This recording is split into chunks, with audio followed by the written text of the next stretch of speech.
Hello viewers, আসসালামু আলাইকুম। আজকে আমরা দেখব ব্লকের নেম কিভাবে চেঞ্জ করা হয়। তো আমরা এখানে দেখতে পাচ্ছি যে আমাদের তিনটা ব্লক আছে। একটা হচ্ছে প্যানেল অ্যান্টেনা আর দুইটা হচ্ছে মাইক্রোওয়েভ অ্যান্টেনা। তো প্রথমে আমরা ব্লক সিলেক্ট করব। প্রথম ব্লকটা, এটার নাম দেখবো হচ্ছে আমরা প্রপার্টিজ থেকে এটার নাম কি আছে। এটা নেম দেখবো যে আমরা RR V465D R6 প্লান। তো এখন আমরা এটা সিলেক্ট করে রিনেম, কিবোর্ড থেকে রিনেম টাইপ করব। নেম টাইপ করে এন্টার দেবো। এন্টার দেওয়ার পর আমরা দেখতে পাচ্ছি যে এখানে নেম অবজেক্টে এখানে আমরা নেম চেঞ্জ করব।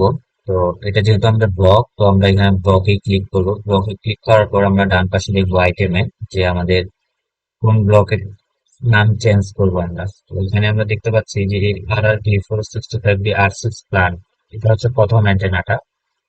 তো প্রথম অ্যান্টেনাটা আমরা এখানে ক্লিক করবো। ক্লিক করে ওল্ড নেমের জায়গায় আগের নামটাই থাকবে, এই নেমের জায়গায় আমরা নিউ নেম একটা দিব।